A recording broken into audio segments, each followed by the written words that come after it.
Boa noite, a igreja. Mais uma vez eu digo, repito, aquilo que eu falei pela manhã.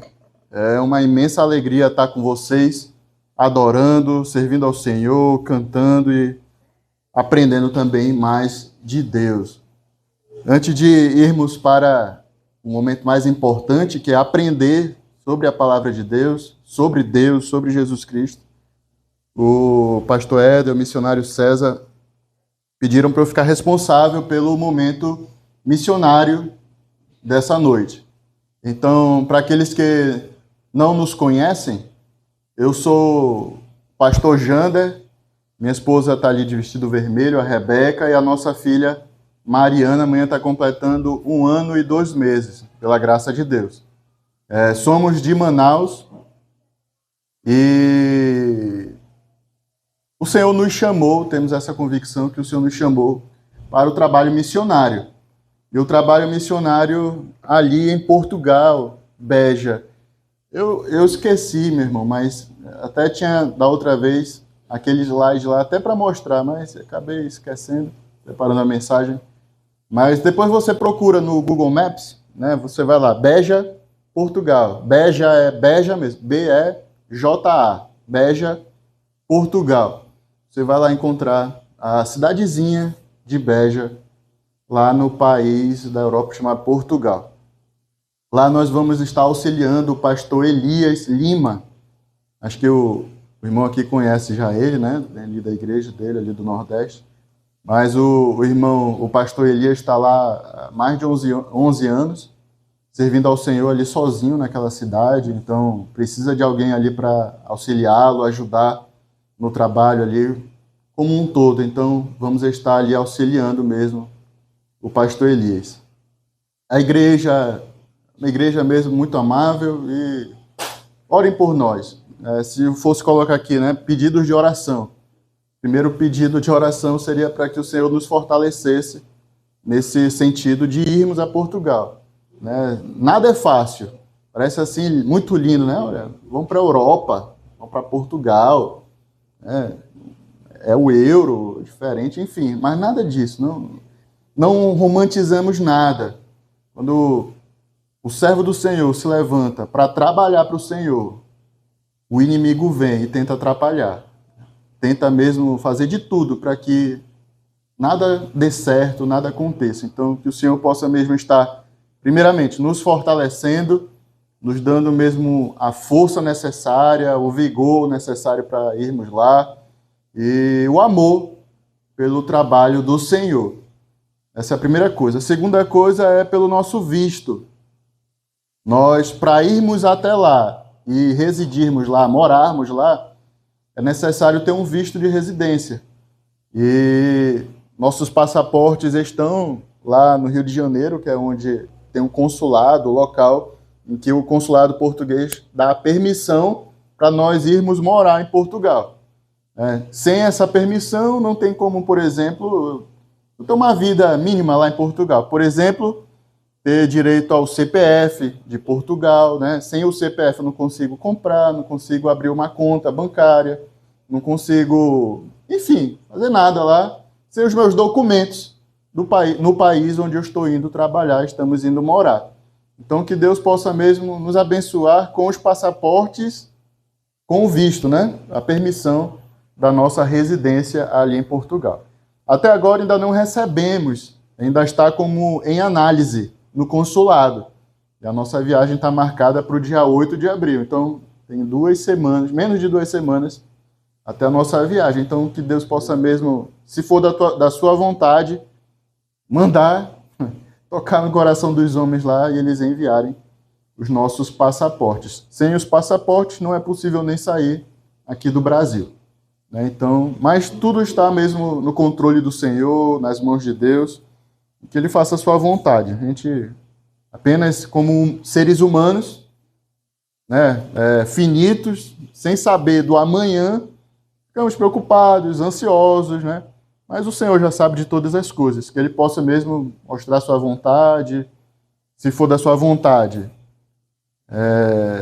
conceder nosso desejo de ir lá para Portugal, dia 8 de abril. Esse é o segundo pedido. Um terceiro e último é que a Rebeca está esperando mais um filhinho, né? Então, soubemos recentemente, então que o Senhor possa abençoar toda a gravidez. Muito provavelmente, se o Senhor permitir, ele vai nascer lá em Portugal, vai ser cabeça de bacalhau, né?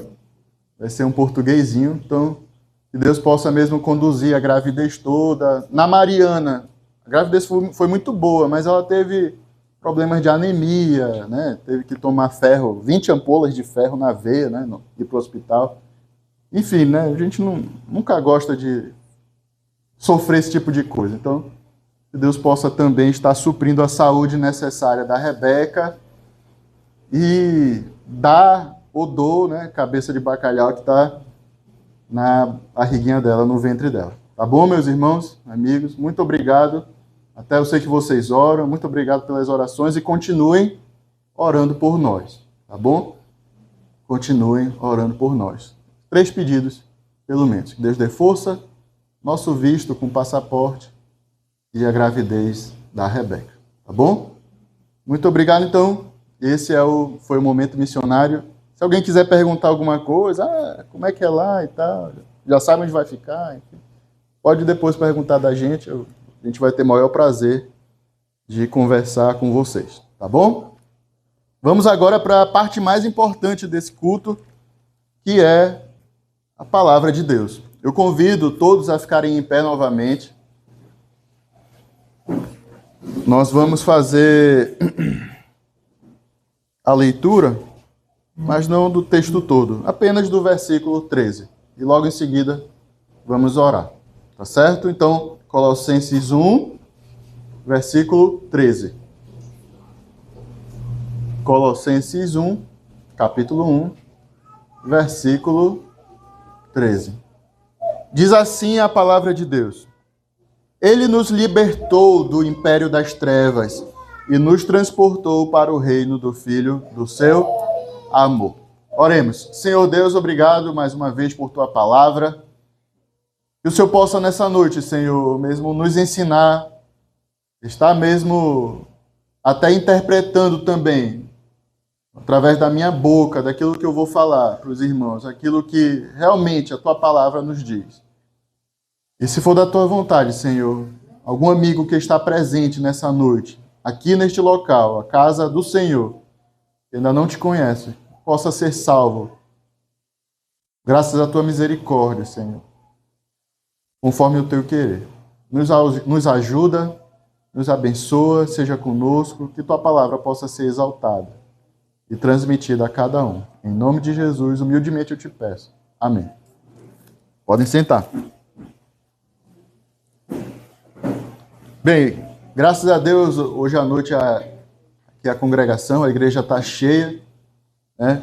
Então não estava assim hoje de manhã, então eu vou fazer uma pequena revisão daquilo que nós tratamos hoje pela manhã, que foi justamente dos versículos um pouco antecedentes do texto que nós lemos aqui, né? Até explicando para os que não vieram, mas a carta de Colossenses, essa que nós acabamos de ler, ela foi escrita por Paulo, né? Paulo nunca havia conhecido os irmãos dessa igreja na cidade de Colossos, essa igreja dos Colossenses. Foi um irmão chamado Epáfras que foi ter com Paulo na prisão onde Paulo estava e contou sobre a fé daqueles irmãos ali em Colossos, contou sobre o amor de uns para com os outros. Eu imagino a empolgação de Epáfras ali contando para Paulo: meu amigo, meu irmão Paulo, você não sabe como os colossenses são, olha, uma igreja muito amorosa, tem fé em Deus, são fervorosos.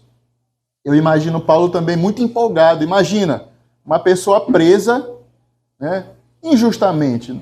Ela foi presa não porque estuprou, não porque matou, não porque roubou alguém, não. Estava preso por causa do evangelho. Então, imagino Paulo mesmo até sendo acalentado por aquelas palavras de Epáfras, o relato de Epáfras a Paulo ali sobre os irmãos na cidade de Colossos. E isso motivou Paulo a escrever também essa carta aos irmãos, né? dizendo que estava orando por aqueles irmãos, desde que ouviu de Epáfras o relato que ele estava dando sobre como eram os irmãos de Colossos. E hoje de manhã vimos que pelo menos ele orou. Foram 3 coisas. Alguém consegue dizer? Primeiro foi sobre o pleno conhecimento. Paulo estava orando ao Senhor para que os colossenses transbordassem do pleno conhecimento da vontade de Deus para eles. Né? Segunda coisa que Paulo estava orando, não só pelo que transbordassem de pleno conhecimento de Deus, mas que aqueles irmãos vivessem uma vida digna do Senhor. Uma vida que agradasse inteiramente ao nosso Senhor Deus, nosso Senhor Jesus Cristo. Né? E nós vimos que quanto mais conhecimento nós temos de uma pessoa, mais intimidade nós temos com ela, mais nós temos uma relação de amor, de afetividade, cresce uma comunhão, a aliança que nós temos com a pessoa. Dei aqui o exemplo de um casamento. Na verdade, o amor vai crescendo a cada dia, pelo menos era para acontecer, né? Não era para ter tanta separação, tanto divórcio como hoje acontece. Mas, então, pleno conhecimento, que a comunhão dos irmãos para com Deus crescesse, e até a terceira coisa, Paulo orava para que aqueles irmãos, né, crescessem espiritualmente, fossem frutíferos na obra do Senhor, crescessem espiritualmente mesmo na sua vida cristã, na sua vida diária. E vimos mesmo que isso era um ciclo, não é verdade? Então vinha pleno conhecimento da vontade de Deus. O que Deus quer para a minha vida, para a tua vida? Isso gera o quê? Mais comunhão com o Senhor. Mas eu quero me doar ao Senhor, viver para Ele, agradar a Ele. E isso gera crescimento espiritual. Uma vez que eu conheço mais a vontade de Deus para a minha vida, mas eu quero agradá-lo. E agora eu vou servir ao Senhor com mais intensidade, mais fervor, porque eu conheço esse Deus. Eu conheço aquilo que Ele sofreu, aquilo que Ele fez por mim. Mas eu quero mesmo crescer espiritualmente. Demos vários exemplos aqui, né, do crente na igreja, servindo ao Senhor, sendo fiel nos cultos, não faltando por causa de uma dor de cabeça, por causa mesmo, não, estou cansado e tal, a Kombi passa muito cedo. Não, mas aquele crente que tem vontade, tem prazer de estar onde? Na casa de Deus. Né? A cama é deliciosa. A TV com um sofá, uma comida assim na barriga, puxa vida. Né? Depois de um dia de trabalho, liga o ventilador, toma aquele banho, aquele geladinho, né? Puxa vida, que maravilha. Numa sexta-feira, 6:30 para a noite, né? Puxa vida. Mas não, tem um culto de oração. Um culto de oração. É o culto onde eu estou na presença do meu Deus, onde eu posso interceder com os meus irmãos, não só pela minha vida, mas pela vida mesmo da minha igreja, dos meus familiares que não conhecem a Cristo Jesus. Posso interceder pelos meus vizinhos. Posso interceder pelo missionário Jander, que vai para a Europa, lá, para Beja. Isso é crescimento espiritual. Né? Não só na igreja, mas também na tua casa. Será que as pessoas te veem realmente como uma pessoa salva em Cristo Jesus? Ou te veem como um hipócrita? Será que elas veem o Jander aqui? Vixe, aquele ali deve até as cuecas ali, né? Não pode sair de casa que tem gente cobrando aí porque é pilantra, não paga.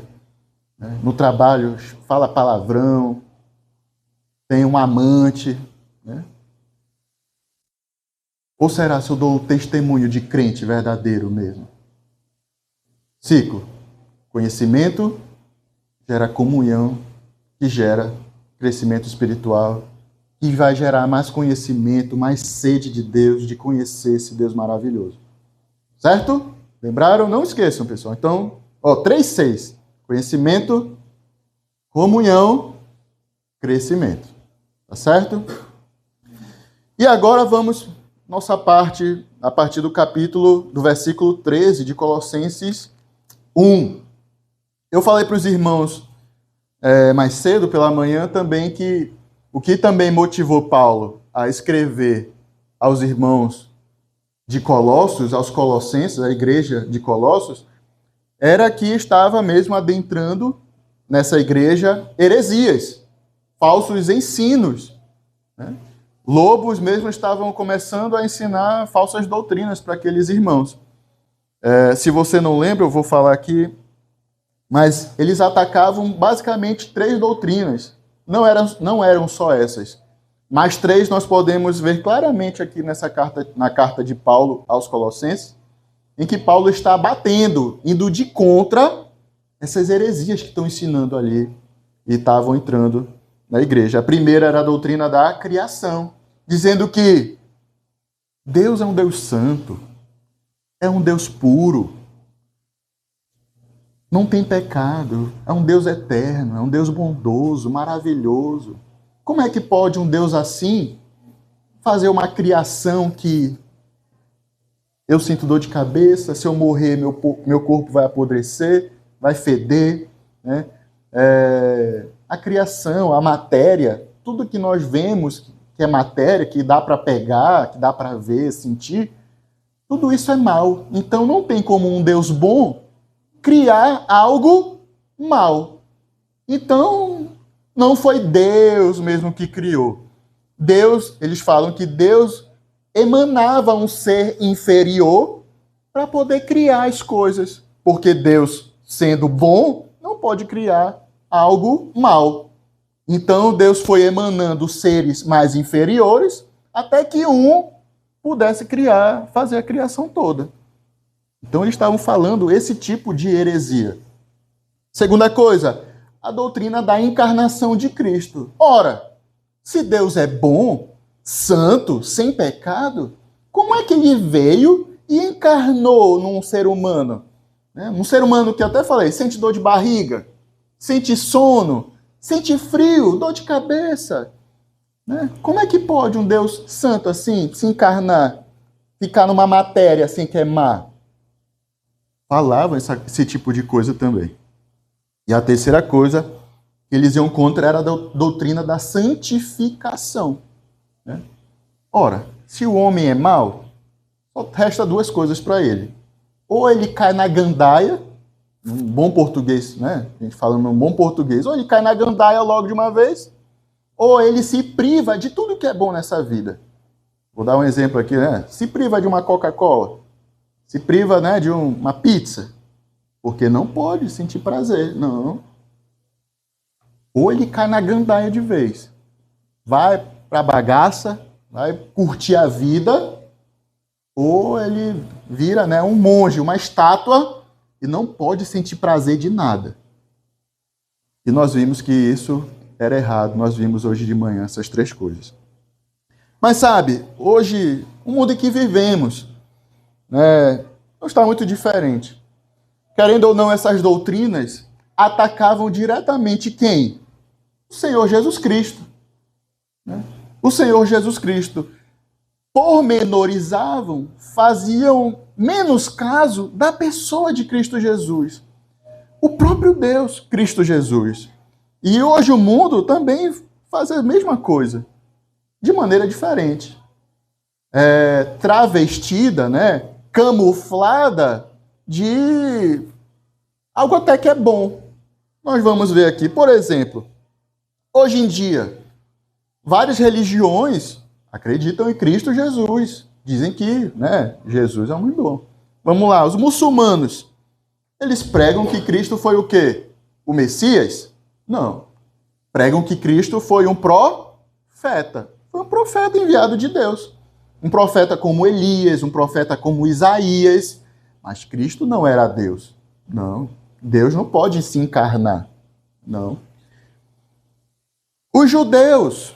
O que os judeus creem que Jesus foi? Foi um grande homem, mas que não passou de uma onda rebelde lá na época.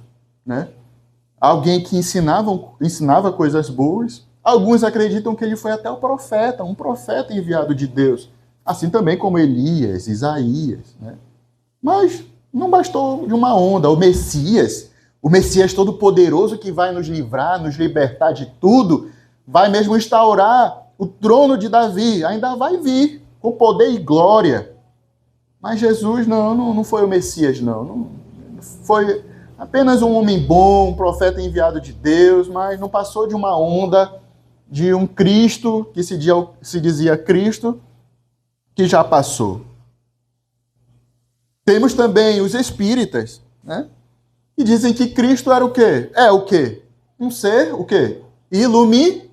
Um ser de luz, iluminado, né? Não, Cristo acho que é o ser com a alma mais desenvolvida que já habitou nessa terra, né? Ele foi um homem muito bom, um ser de luz, porque eles acreditam na encarnação, reencarnação. Uma pessoa hoje, se for boa, na próxima vida vai reencarnar num ser mais de luz, e assim até alcançar o nível de Cristo, que é o topo. Mas ele, né, não passa disso, é um ser de luz. Ele não é Deus, ele não é o Messias enviado de Deus para libertar o povo. Não, ele é um ser de luz. O que mais? Acho que eu vou mexer agora num vespeiro, né? Porque a gente sabe que o Brasil todo é enraizado no catolicismo romano. Mas quem é Jesus para o católico romano?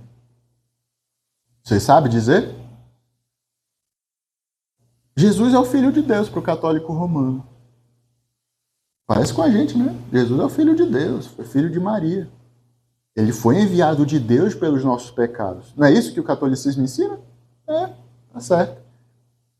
Mas existe um asterisco, um ponto de observação. Jesus Cristo não é o único mediador entre Deus e o homem. Para isso eles têm a Maria. Para isso eles têm o São Gonçalo, não é? Para isso eles têm o São José, São Pedro e vários santos aí. Eles têm uma lista muito grande. É por isso que tem procissões, que as pessoas fazem promessas aos santos dizendo que, olha, não, por favor, minha santa, minha mãezinha, né? Você me dá essa graça da cura do meu parente, da minha mãe, do meu filho. Não, eu vou andar de joelho aqui a escada até chegar lá no altar, né? Dar um beijo no seu pé, né? Por isso que eles fazem isso. Por quê? O que que eles falam? Ora, qual é o filho que, ouvindo a mãe, né, não vai dar aquilo que o outro pede, né? Então, se eu posso pedir para a mãe, eu não vou pedir para o filho. Eu vou pedir para a mãe, que a mãe tem aquele jeitinho de pedir, né, para Deus, tem acesso direto a Deus. Eu vou pedir para a mãe, a nossa mãezinha. E cadê Cristo? Ele por acaso morreu em vão? Não precisava morrer. Se eu posso chegar a Maria, então, né? Para que Cristo morreu? Para que Cristo veio à Terra? Só era Deus dizer, não, pode estar aqui a Maria, sigam a Maria. Né? Sigam José, o Pedro aqui. O que mais? Testemunhas de Jeová. O que é que eles pregam? Jesus foi o primeiro ser criado. E que ele não é o Criador. Dentre várias outras coisas. Mas quando se trata dessa parte de Jesus, a gente pode dizer, né? Dessa única partezinha de várias outras erradas. Eles acreditam que Jesus foi o primeiro ser criado por Deus. E ele não é o Criador. Ele não é o Criador. Mas eu vou fazer uma pergunta para você. A gente falou de várias religiões, várias coisas, mas vou perguntar para você. Quem é Jesus? Eu tomava conta de uma empresa e a gente fazia... A empresa era confessional, era uma escola confessional. Ou seja, ela se dizia realmente de uma linha evangélica. Né? Usava a Bíblia, né, como sua base de ensino. Então, a gente ia fazer entrevistas com funcionários, né, com funcionários que vinham querendo emprego. E por ser uma empresa confessional, A gente fazia uma provinha de conhecimentos da Bíblia. E até na entrevista lá existia essa pergunta: quem é Jesus para você? A maioria, a resposta campeã, dizia que Jesus é tudo para mim. Sempre colocavam essa resposta. Dificilmente vinha uma resposta diferente, mas diziam: Jesus é tudo para mim. Jesus é a razão da minha vida. Jesus é a razão do meu viver. Sem Jesus eu não sou nada. Era sempre nesse teor, assim, né? Jesus é tudo, sem Jesus eu não sou nada, né? Mas sabe, a pergunta para você agora, responda mentalmente, né, no seu coração, entre você e Deus. Quem é Jesus para você? Quem é Jesus para ti? Você já parou para pensar alguma vez na tua vida? Quem é Jesus? Quem é Jesus? O texto que lemos, ele vai nos dizer quem é Jesus. Quem é Jesus? Na necessidade daquilo que os colossenses estavam precisando ouvir, o Espírito Santo sabiamente utilizou Paulo para escrever, dizendo para aqueles irmãos de Colossos quem era Jesus de fato. Vamos ler? Colossenses 1, 15 a 19. Diz assim. Todos aí estão acompanhando? Colossenses 1, 15 a 19. Diz assim: Este, está falando de Jesus, tá? Cristo Jesus. Este é a imagem do Deus invisível, o primogênito de toda a criação. Pois nele foram criadas todas as coisas nos céus e sobre a terra, as visíveis e as invisíveis, sejam tronos, sejam soberanias, quer principados, quer potestades. Tudo foi criado por meio dele e para ele. Ele é antes de todas as coisas. Nele, tudo subsiste. Ele é a cabeça do corpo da igreja. Ele é o princípio, o primogênito de entre os mortos, para em todas as coisas ter a primazia, porque aprove a Deus que nele residisse toda a plenitude. Então, o texto é bastante claro, né? Se eu terminasse aqui a pregação, já estava suficientemente bom, porque o texto fala por si só. Mas vamos listar aquilo que Cristo Jesus é, aquilo que o Espírito Santo colocou sobre Jesus Cristo. Primeira coisa, ele é o próprio Deus encarnado. Cristo Jesus é o próprio Deus. É o próprio Deus. Isso está mesmo no versículo 15. Este é a imagem do Deus invisível. Jesus Cristo é o Deus que saiu da sua glória e se encarnou. Cristo Jesus falou numa certa vez para uma mulher samaritana, João capítulo 4, disse que Deus é Espírito. Ninguém jamais viu a Deus. Deus é Espírito. Mas esse mesmo Deus que é Espírito, que não se pode ver, nunca, jamais viu a Deus. Nunca. Ninguém viu a Deus. Então não escute pessoas falando baboseira, dizendo que eu vi um trono e Deus estava sentado. É mentira. A palavra de Deus é que nunca, jamais, ninguém viu a Deus. Esse Deus que é Espírito, ele se fez carne, como nós, miseráveis pecadores. Claro, sem pecado. Milagrosamente, Deus escolheu uma mulher, uma virgem, que nunca havia tido relações sexuais. Essa mulher mesmo escolhida, bendita entre as mulheres, para que ela gerasse do Espírito Santo o seu Filho Jesus Cristo. Deus, Jesus é o próprio Deus encarnado. Segunda coisa, Jesus, ele é o ser supremo de toda a criação. Diz assim o versículo 15, ele é o primogênito de toda a criação. E como eu falei, os testemunhos de Jeová, os TJs, acreditam, pegam esse versículo dizendo que, tá vendo? Ele é o primogênito da criação. O que é o primogênito? Por exemplo, eu sou o filho primogênito do papai e da mamãe. Eu sou o mais velho. Então, eu nasci primeiro da união dos meus pais, eu sou o primeiro. Depois veio o meu irmão. Aí eles dizem, ó, Jesus foi o primeiro, depois veio toda a criação, a luz, né, a porção seca, os animais, enfim. Mas Jesus Cristo foi o primeiro ser criado por Deus. Então, se ele foi o primeiro ser criado por Deus, não tem como ele ser o próprio Deus. Se ele foi o primeiro a ser criado, impossível ele ser Deus. Mas aí eles esquecem que a Bíblia existe uma passagem original. E ela quer justamente dizer que não quer dizer que ele foi o primogênito na questão temporal. Veio primeiro Jesus, depois toda a criação. Não.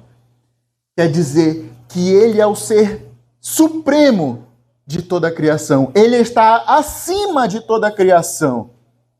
E nós vamos ver, você vai entender mais depois que nós passarmos para as próximas. Então, ele é o ser supremo de toda a criação. Terceira coisa, ele mesmo, Jesus, é a fonte de toda a criação. Ele é a fonte de toda a criação. Versículo 16. Pois nele foram criadas todas as coisas. Como é que do primogênito pode ser criado todas as outras? Não. Nele foram criadas todas as coisas. Ele é a fonte de toda a criação. Nós vamos ler daqui a pouco João 1, que vai dizer que no princípio era o Verbo, e o Verbo estava com, e o Verbo era Deus. Todas as coisas foram feitas por intermédio dele, e sem ele, nada do que foi feito se fez. Quarta coisa, ele é o agente de toda a criação. Continuando, ó. Pois nele foram criadas todas as coisas, nos céus e sobre a terra, as visíveis e as invisíveis, sejam tronos, sejam soberanias, quer principados, quer potestade. Tudo foi criado por meio dele e através dele. Com o poder da sua palavra, toda a criação se fez. Sem Cristo Jesus, através do texto que nós lemos, as Sagradas Escrituras, a própria palavra de Deus, Jesus Cristo é tudo isso. Quinta coisa, ele é o alvo da criação. A criação foi feita por ele, mas também foi feita para ele. Deus não criou o homem para o homem, né? Estar solto. O homem foi criado para o louvor da glória de Deus. A criação toda, seja a formiguinha, até nós, né? Digamos assim, os que estão acima de toda a cadeia alimentar. Nós, os seres humanos, fomos criados para Cristo Jesus, para o louvor da glória dele. Outra coisa, ele é independente da criação. Versículo 17. Ele é antes de todas as coisas. Ele é antes de todas as coisas. Ele é independente. Ele é independente. Não precisa da sua criatura. Jesus Cristo não precisa de ti para ele ser alguma coisa. Ele é antes de você existir. Antes do mundo existir. Antes do universo estar aí onde está. Outra coisa, ele não só independe da sua criação, mas ele sustenta toda a sua criação. Sem a sua ação, nada do que temos hoje estaria acontecendo tão regradamente. Ele sustenta toda a sua criação. Ele fala no versículo 17, nele tudo subsiste, tudo depende dele. É isso que quer dizer subsiste. Tudo depende dele. Ele sustenta tudo. Sem ele, não tem como nada existir. Ele é o primeiro em tudo também. Nós lemos versículo 18. Ele é a cabeça do corpo da igreja. Ele é o princípio, o primogênito de entre os mortos, para em todas as coisas ter a primazia. Ele é o primeiro em tudo. E por último, ele é plenamente Deus. Versículo 19 vai dizer, porque aprove a Deus que nele residisse toda a plenitude. Plenitude de quê? Plenitude de Deus. Se o versículo 15 começa que ele é a imagem do Deus invisível, versículo 19 fecha com o mesmo assunto. Nele reside toda a plenitude de Deus. Então, Cristo Jesus é plenamente quem? Deus. Jesus Cristo é o próprio Deus encarnado. Daquilo que eu falei, de tantas coisas aqui, eu acho que você nem lembra a primeira coisa que eu falei. Mas você entendeu basicamente aquilo que eu estou falando, aquilo que o Espírito Santo falou através de Paulo. Que Cristo Jesus é o próprio Deus, o Deus encarnado. Agora olhe para o nosso mundo, como está hoje. Parece que o mundo dá o devido valor a esse Jesus que nós lemos, dá o devido valor para ele. Nós vemos desde, acho que foi 2019, começou a pandemia, foi em 2019 que eu vi pela primeira vez, eu tenho 31 anos, mas eu vi pela primeira vez, em pleno carnaval, zombarem de Jesus. Lá no meio do Sambódromo, não lembro se foi Rio de Janeiro ou São Paulo, um Jesus, né? Não é o Jesus, mas um Jesus apanhando do diabo. Não sei se vocês lembram aqui desse filminho, né? Que parecia zombando de Jesus. Em outra ocasião, colocaram um travesti, né? Crucificado numa cruz, dizendo que era um Jesus, né? Hoje, se você passar aí na rua, para ali num bar, algo do tipo, você vai tentar evangelizar a pessoa, fala, não, já fui evangélico, né? Não conheço Jesus, né? Hoje, os apresentadores de TV, cantores, que se dizem crentes, que se dizem filhos de Deus, estavam pulando carnaval, agora em fevereiro. Eu poderia listar vários nomes aqui. Mas é esse valor que eles dão para o nosso Senhor Jesus Cristo, que é o próprio Deus. Zombam, escarnecem, não têm a noção daquilo que acabamos de ler. Fazem de Deus mesmo, do Cristo Jesus, de gato-sapato, achando que estarão impunes, achando que nada vai acontecer. Quem é Jesus para você?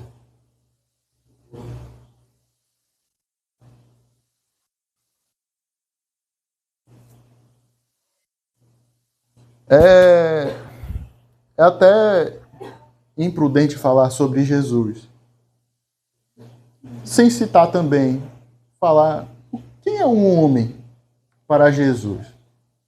Um dia eu estava vendo um pregador no YouTube, foi no Instagram, e ele estava falando assim, né, Jesus é o centro de Deus, mas o centro de Jesus é o homem. Imagina uma blasfêmia dessa. Vamos ver quem é o homem. Quem é um homem perante Deus? Abra sua Bíblia em Efésios 2. Vamos fazer uma leitura breve de 1 a 3. Efésios 2, de 1 a 3. É um retrato triste de quem é o homem perante o Senhor. Efésios 2, de 1 a 3. Efésios 2, de 1 a 3. Fica perto de Colossenses, antes de Colossenses. Efésios 2, 1 a 3 diz assim: Ele vos deu vida. Quem? Quem? Quem? Jesus.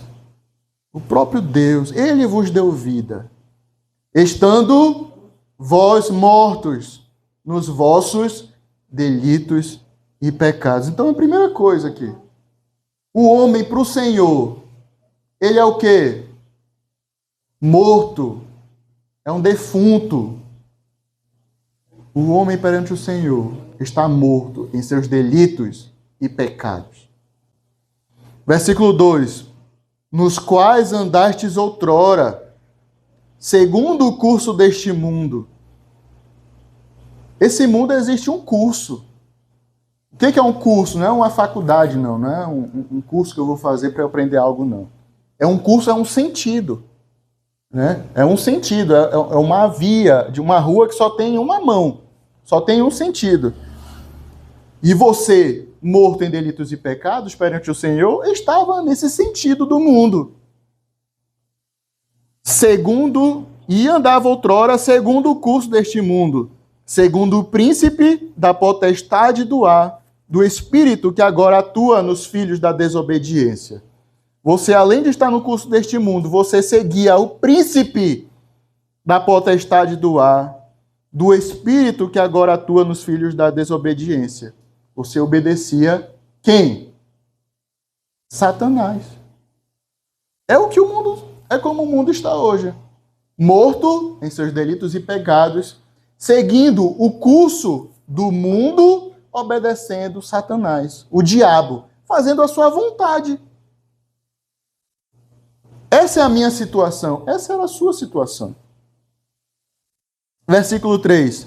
Entre os quais também todos nós andamos outrora, segundo as inclinações da nossa carne. Olha aí, ó. Então, além de fazer as vontades, seguir o curso do mundo, seguir mesmo Satanás, o diabo, eu ainda gosto de satisfazer as vontades da minha carne, as inclinações da minha carne, fazendo a vontade da carne e dos pensamentos. E éramos, por natureza, filhos da ira, como também os demais. Triste retrato do ser humano, né?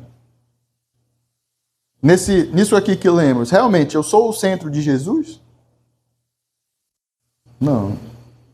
Eu estou perdido nos meus delitos e pecados. Eu estou morto perante o Senhor. Eu não tenho vida. Eu estou indo para um lugar triste de condenação.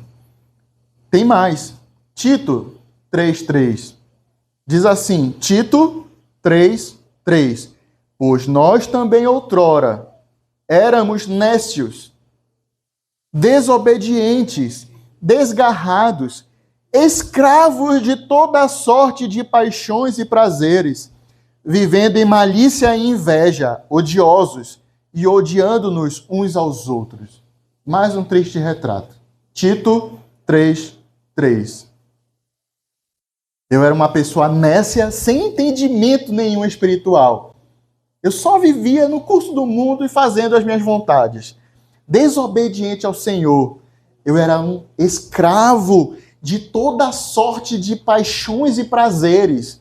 Praticamente um animal. O animal é irracional. Ele quer copular, ele vai lá, tem uma cadela, vai lá. Tá no cio, vou lá.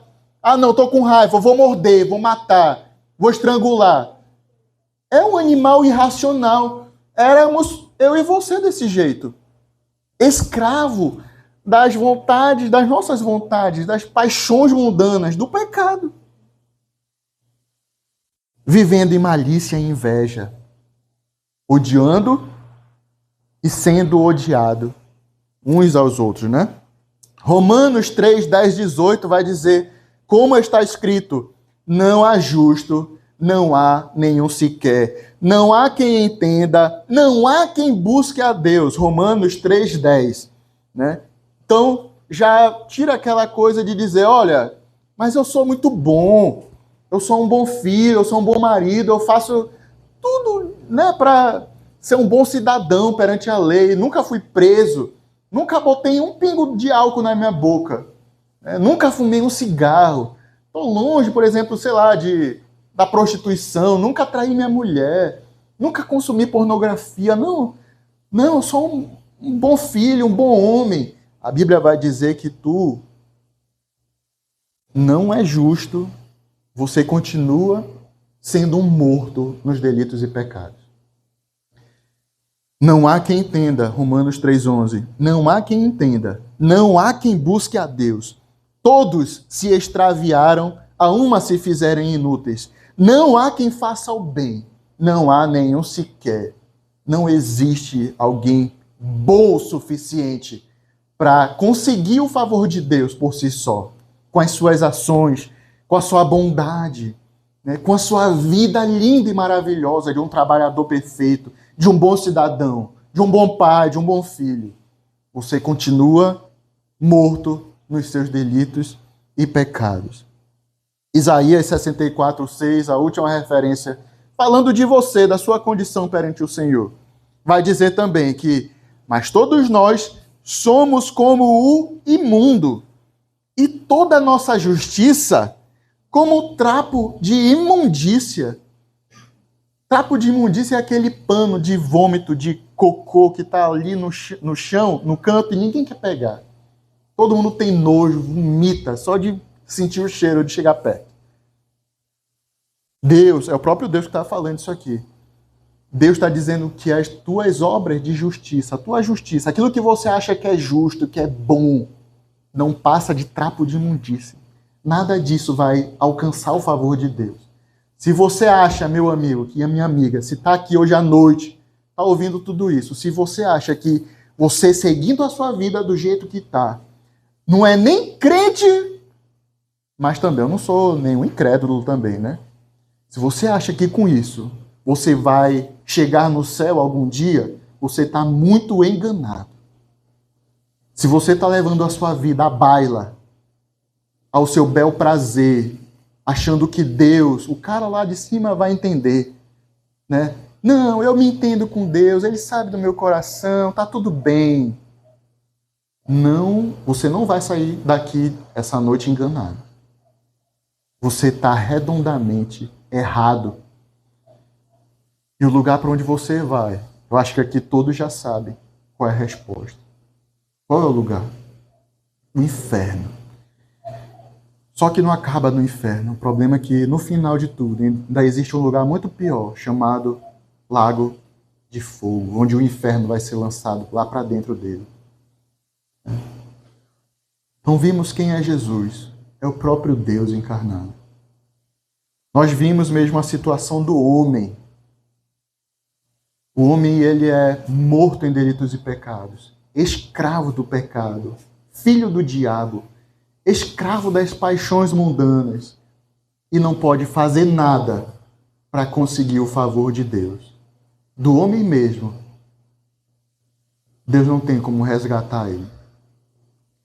Mas o nosso texto principal é em Colossenses 1, 13 até o 23. E graças a Deus, porque não acaba aí. Não acaba aqui a história entre Cristo Jesus e nós, homens miseráveis pecadores. Nós vimos quem é Jesus. Vimos quem é o homem.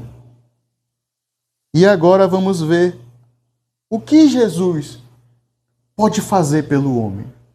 O que ele é especialista em fazer pelo homem. Aquilo que ele já fez pelo homem, pelo miserável pecador. Versículo 13. Ele, Colossenses 1, 13, diz assim: Ele, Cristo Jesus, nos libertou do império das trevas e nos transportou para o reino do Filho do seu amor. A primeira coisa que ele faz é libertar o homem do império das trevas. Note que ele liberta o homem do império das trevas. Lendo isso, nós podemos mesmo concluir que existe o quê? Um império das trevas. Existe sim um império das trevas. Um império mesmo governado pelo diabo e seus anjos, os demônios. O mundo faz parte desse sistema, desse império. E o que ele faz?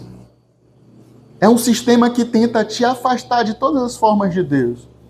Tenta mesmo tragar quantos ele pode para não ser liberto desse império de trevas. Esse império de trevas. Existem os escravos, como nós vimos. Os homens, escravos do pecado. Escravos das suas paixões. Existe um dominador cruel que quer a morte, que quer a perdição da humanidade, que não está contente de você estar aqui hoje, nessa noite, nessa igreja, ouvindo isso. Existe esse império das trevas. Mas graças a Deus por Cristo Jesus, que faz o quê? Liberta o homem do império das trevas. E o que ele faz? Seria muito triste se ele apenas libertasse. Não é verdade? Já aconteceu na história casos, por exemplo, que um país vai, liberta, por exemplo, os cativos, mas deixa esses cativos ao léu. Temos o exemplo, por exemplo, acho que todo mundo vai saber aqui, né? Estados Unidos e Iraque. Estados Unidos invadiu. Não, temos que tirar mesmo ali o Afeganistão, né? Iraque, Afeganistão. Temos que tirar esse tirano, Saddam Hussein, Osama Bin Laden. Né? Vamos libertar esse povo. Mas tá, matou Osama Bin Laden, Saddam Hussein. E o que aconteceu com o país? Ficou entregue às moscas, às baratas. Tanto é que voltou de novo o regime, né, do Talibã. Mas nós temos alguém que liberta o homem do império das trevas e não deixa o léu. O que ele faz? Transporta para o reino do Filho do seu amor. Esse Deus maravilhoso é especialista em libertar o pecador do império das trevas e transportar esse pecador liberto para o reino do Filho do seu amor. E sabe, essa palavra transportar era utilizado na época de Paulo para justamente as conquistas dos impérios. Né? Temos os impérios babilônico, o romano, o assírio. E o que eles faziam? Transportavam os cativos para o seu império.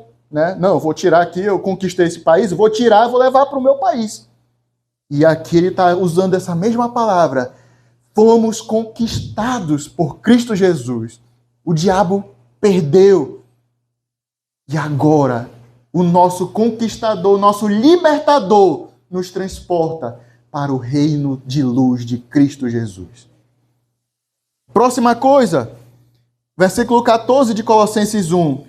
No qual, em Jesus, nós temos a redenção, temos o resgate de nossas almas.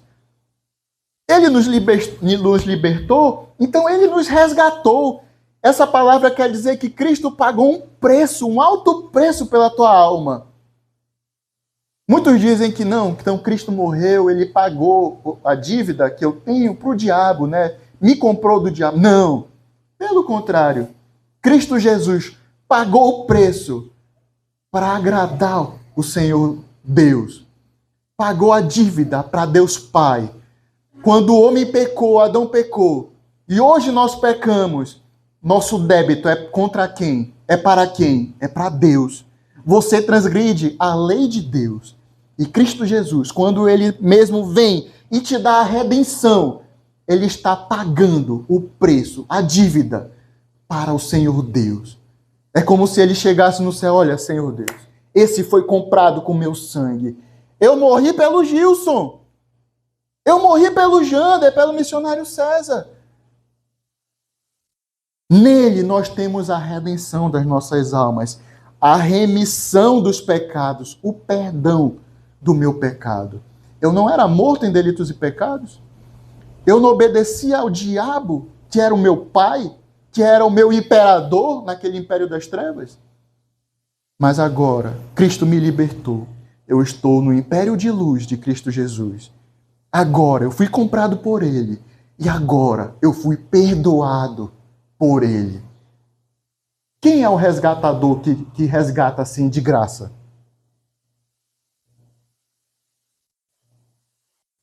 Cristo te resgatou, sem você merecer nada, sem você fazer nada.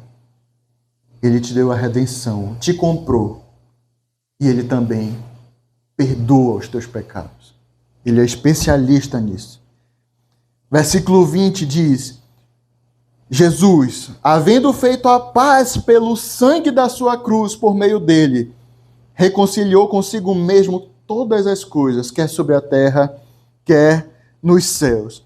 Então, além de nos libertar, nos transportar, nos comprar, nos perdoar, ele também, o próprio ofendido, o próprio Deus, ofendido pelos nossos pecados, pelas nossas transgressões, esse mesmo Deus faz a paz com os transgressores. Ele mesmo buscou fazer a paz comigo e contigo. Não foi você que está aqui nessa noite. Não, eu vou buscar o Senhor, né? Não, eu quero ser salvo porque eu sei que eu sou inimigo de Deus, tenho desagradado. Não. Se não fosse Cristo Jesus morrendo por ti, você ainda seria inimigo de Deus. É aquilo que Paulo fala em Romanos 5. Justificados, pois, mediante a fé, temos paz com Deus. Próximo, o próprio Jesus nos reconcilia com Deus e nos introduz no corpo de Cristo. E a última coisa,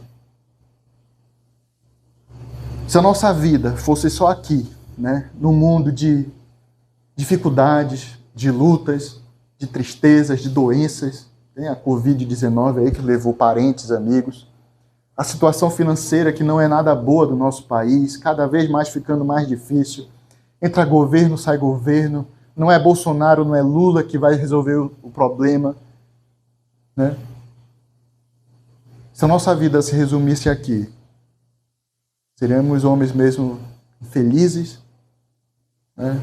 Mas graças a Deus, porque o próprio Cristo Jesus, através da sua obra na cruz, morrendo por mim e por ti, ele nos assegura uma bendita esperança no porvir. É isso que vai falar no versículo 23.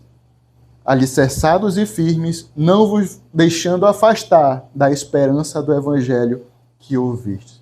Existe uma esperança, meus amigos, minhas amigas, de que um dia usufruiremos da vida eterna que Cristo nos dá.